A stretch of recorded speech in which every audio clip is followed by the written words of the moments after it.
విషం పట్టిస్తే నురగ తప్పకుండా వస్తుంది. విషమా?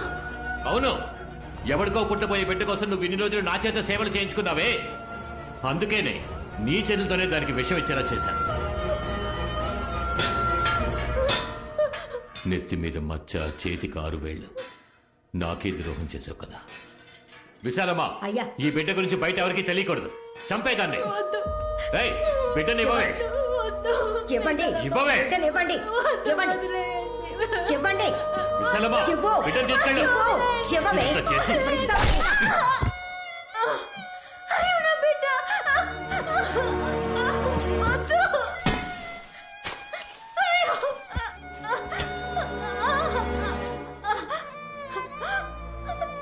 నన్ను కావాలంటే ఏమైనా చేయండి, నా చిట్టు తల్లి నేను చేయకండి. ఏమే, అడ్డమైన వాడికి పుట్టిన బిడ్డ అంతఃపురానికి వారసుడు అవుతుందా? బిడ్డ పుట్టిన తర్వాత జరిగిందంతా మీతో చెప్పి నేను నా బిడ్డ ఎక్కడికైనా వెళ్ళిపోదాం అనుకున్నాం. దయచేసి నా కూతురిని నాకు ఇచ్చేయండి. అయ్యా. ఏంటి? ఇది ఇంకా చావలేదు. ఇంకాస్త విషయాన్ని ఇచ్చి చంపే. చంపేదాన్ని. ఏయ్, సూరి,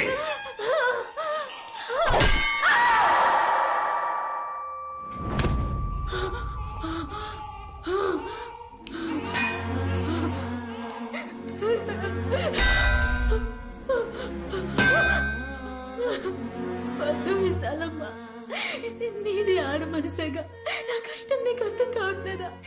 దయచేసి విషయం తాగించుకో. అన్నయ్య, నిన్నేగా మీ భార్య ప్రసవించింది. ఓ బిడ్డ వీళ్ళు వెంటో మీకు తెలుసు.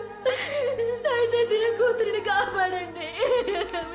బిచ్చగత్తిలా ఉన్న నీకు తాళి కట్టింది నీ అందానికి, చివరి వరకు నా కాళ్ల మీద పడుంటావనే. కానీ నీకు ఆస్తికి నేను, ఆశకి ఇంకొకడు కావాల్సి వచ్చాడు కదా. నువ్వు చేసిన తప్పుకి నువ్వు ఇక్కడే చావాలే. నేనేం తప్పు చేశానండి? నేను ఇష్టపడ్డవాడితో నాకు పెళ్లి కుదిరిందన్నా, చదువుతో మేము దగ్గరయ్యాం. నేను పెళ్లికి ముందే గర్భవతినయ్యా.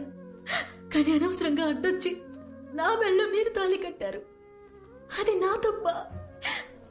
మీ దృష్టిలో ఆడవాళ్ళు సంతలోని పశువులా? మీ ఇష్టానికి తాడు కట్టి తోలుకుపోవడానికి ఆశలు, అభిప్రాయాలు మాకుండవా? అయినప్పటికీ ఇన్నాళ్ళు బిగపట్టుకొని కాపురం చేయడానికి కారణం నా కడుపులోని బిడ్డకేం కాకూడదని. నేను కష్టపడిందంతా దానికోసమే. దయచేసి నా కూతురిని ఇచ్చేయండి.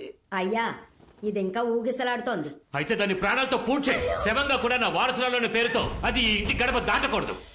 అయ్యో, వద్దు, వద్దు. కాళీ, ఇది తీసుకో. కళ్ళనా వద్దన్నా. నీ విశ్వాసం చూపించడం కోసం ఓ పసిబిడ్డని చంపొద్దన్నా. వద్దు, వద్దు.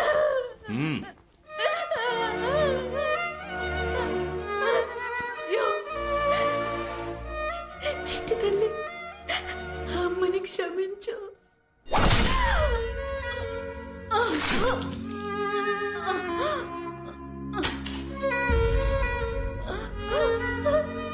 చిట్టి తల్లి,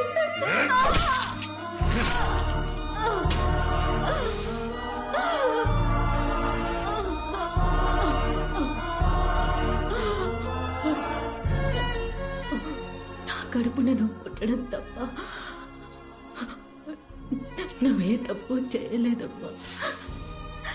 మరెందుకు నీకే పరిస్థితి? నేను కాపాడలేకపోయాను తల్లి. అమ్మా, ఈ అమ్మని క్షమించరా.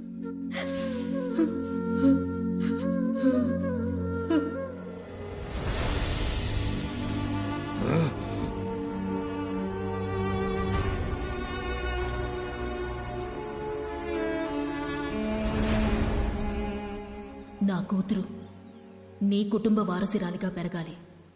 కానీ ఓ పనివాడి కూతురుని ఆ స్థానానికి తీసుకొచ్చారు.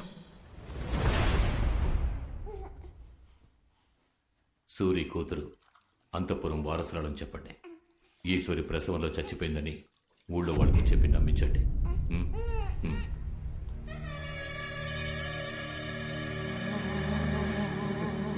తన కాళ్ళకి మట్టి అంటుకుంటేనే నేను చూడలేను. మహారాణిలా చూసుకున్నాను.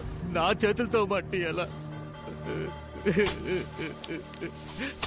తనతో పాటు నన్ను పూర్తి చేయండి రా.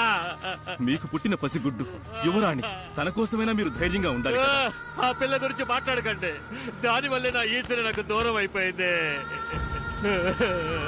ఈశ్వరి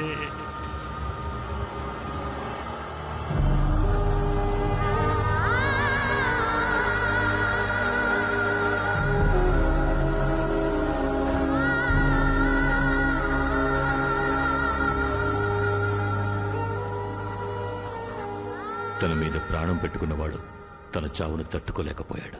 తనతో బతకాలన్న వాడి ఆశ అప్పుడు కసిగా మారింది. దాని శవాన్ని పూడ్చేసొచ్చిన రాత్రి ప్రాణప్రేద సూత్రాన్ని చేయడం మొదలుపెట్టాడు. అంటే ఏంటి? అదో మహత్తర పూజ. చనిపోయాక దేహానికి మళ్లీ ప్రాణప్రతిష్ఠ చేసే మహావిద్య. కానీ కొన్ని వందల సంవత్సరాల మునిపే అది ప్రయోగంలో లేదు. అలాంటి విద్య ఈ కాలం మనుషులకెలా తెలుసు? సాధారణ విద్య అది.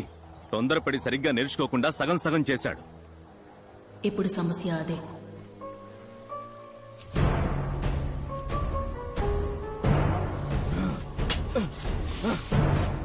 నాలుగు రోజులు రాత్రింబవళ్లు నిర్విఘ్నంగా పూజ చేశారు.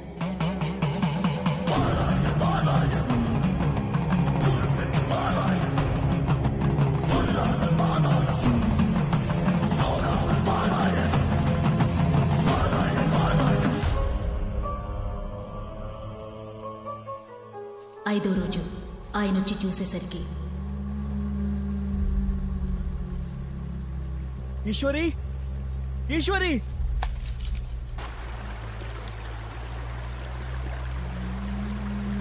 ఈశ్వరి,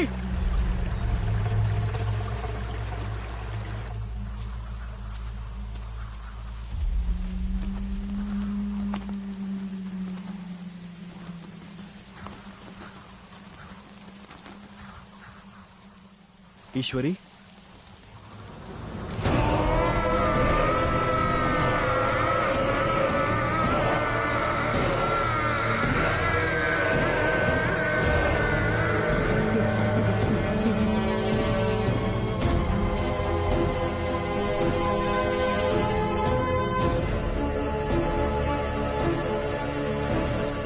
ఆ తర్వాత దాన్ని పూడ్చిపెట్టిన అడవిలోని ఆత్మగా తిరుగుతోందని ఊళ్ళో కొంతమంది గుసగుసలాడుకున్నారు.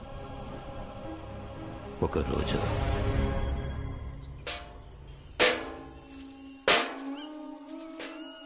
పెండలాడి బయలుదేరమంటే మాట విన్నావు? అడవిలో వెళ్తున్నావు అన్న భయం కన్నా ఈ చప్పుడుకే ఎక్కువ భయం వేస్తుంది. ఇలా శబ్దం చేస్తూ రావడం వల్లే అడవి మృగాలు భయపడి పారిపోతున్నాయి. ఈ అడవిలో రాణి దెయ్యంగా తిరుగుతుందని అందరూ అంటున్నారు విశాలమ్మ.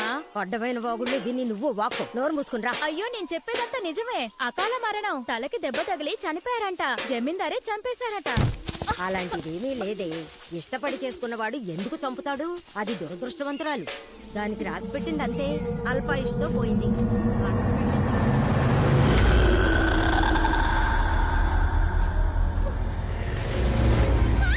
నా దగ్గర నోరు పారేసుకున్నట్టు అంతఃపురం గురించి ఇంకెవరి దగ్గర తప్పుగా మాట్లాడుకు. వసే విజయా, విజయా, వసే విజయా, ఎక్కడికి పోయి చచ్చావే? వసే విజయా, విజయా, విజయా, విజయా, విజయా, విజయా.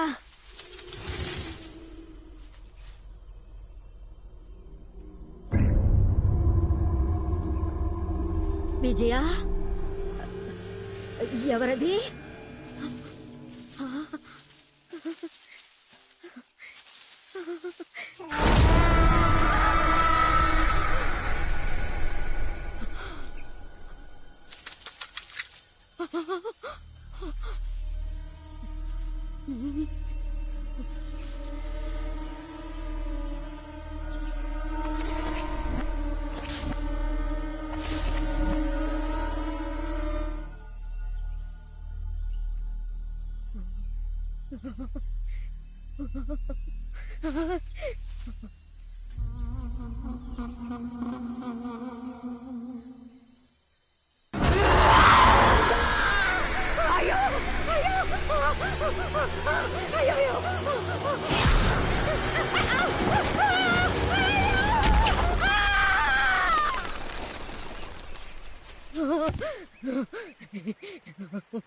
నీరాకతో నా జన్మమే పుణ్యమే చిరుచిలుక ఊహించని ఆనందమే ఇవన్నీ కలుగునే మొలక.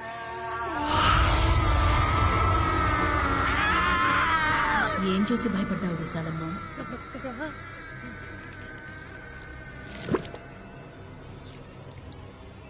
దీని సంగతి ఏం లేదు. వచ్చి నా బిడ్డని చూడు, ఎంత అందంగా ఉందో. రా, వచ్చి చూడు విశాలమ్మ. నా కూతుర్ని చూడు, అచ్చం నాలాగే ఉంది కదా. అబ్బ చూడు.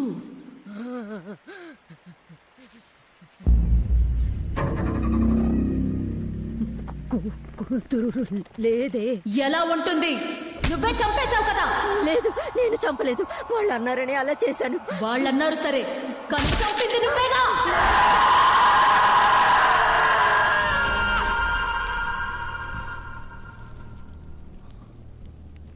ఈశ్వరి ఆత్మే ఆ మంత్రసారిని చంపేసిందని అందరూ అనుకున్నారు.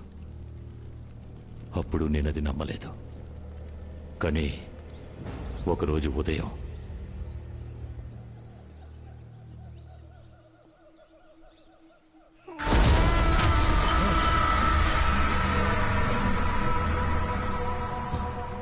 నేనే దాన్ని నా కళ్ళారా చూశాను.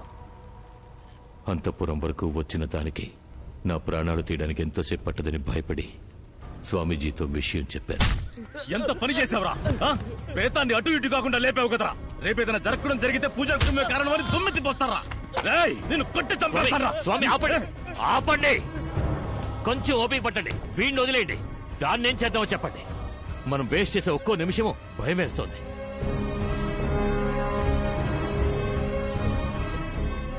అది మన వశం కావాలంటే దాన్ని ఇక్కడికి రప్పించాలి. అందుకు ఒకే ఒక్క దారి. నేను తను కలవడానికి వేరే దారి కనిపించలేదు. ఏదో కోపంలో కొట్టాను నాన్న. నువ్వు తనని ఎంతగా ఇష్టపడుతున్నావో నేను అర్థం చేసుకోగలను.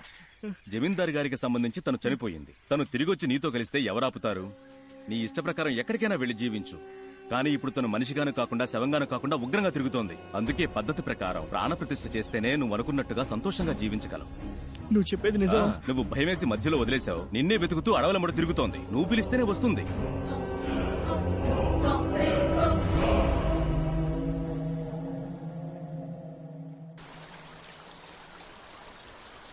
ఈశ్వరి, ఈశ్వరి,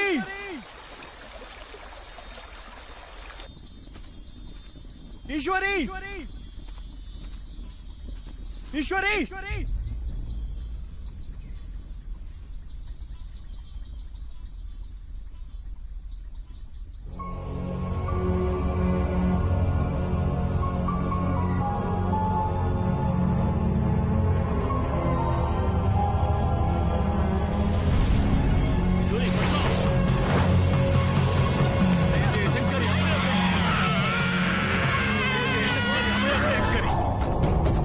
చుట్టూ చీరా ఎత్తుకో. ఈ కాగడ పట్టుకోండి. కానీ జాగ్రత్త. దీన్ని ఆగండి అన్న, నన్ను ఎక్కడికి తీసుకెళ్తున్నారు? అయ్యా ఆగండి అయ్యా, తనని నాకు అప్పగించండి. నేను మిమ్మల్ని నమ్మే కదా వచ్చాను. ఏయ్, నువ్వేం చేస్తావు ఇక్కడ? కారు దగ్గరికి వెళ్ళు.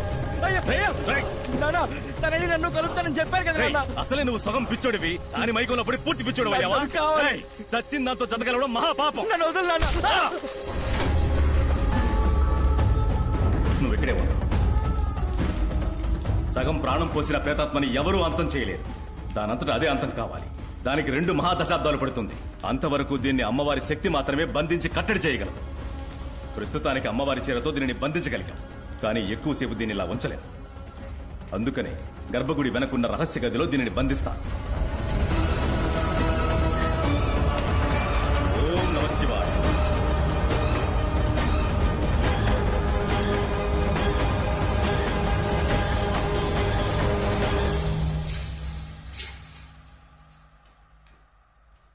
ఏమండి, నన్ను వదిలేయండి.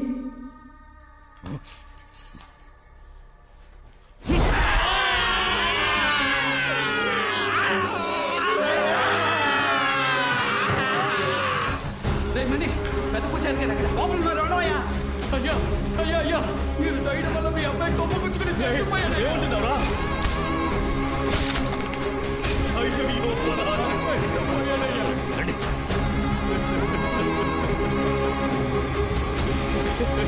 పెంచుకున్న నా చేతితో నేను చంపుకున్నాను కదరా. నేనేం పాపం చేశాను, ఏం పాపం చేశాను? ఆ దేవుడి సన్నిధిలో నేను చేసిన పాపానికి నా చేత్తోనే నా బిడ్డ ప్రాణాలను తీసేలా చేశాడు. మీ కొడుకు చావుకి కారణం మీరు కాదు, ఆయన్ని చంపింది జమీందారు.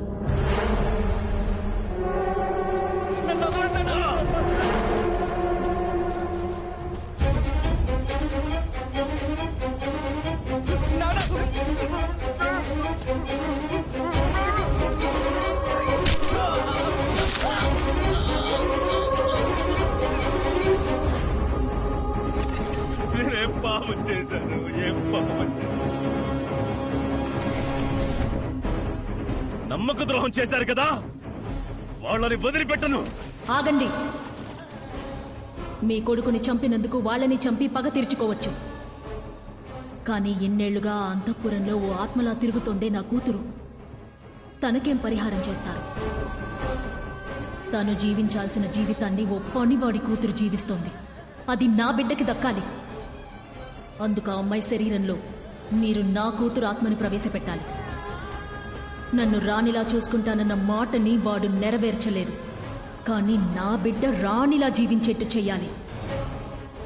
అందుకు మీ సాయం కావాలి. నేనేం చేయాలి? మీ కొడుకు ఆత్మని మీరు లేపాలి.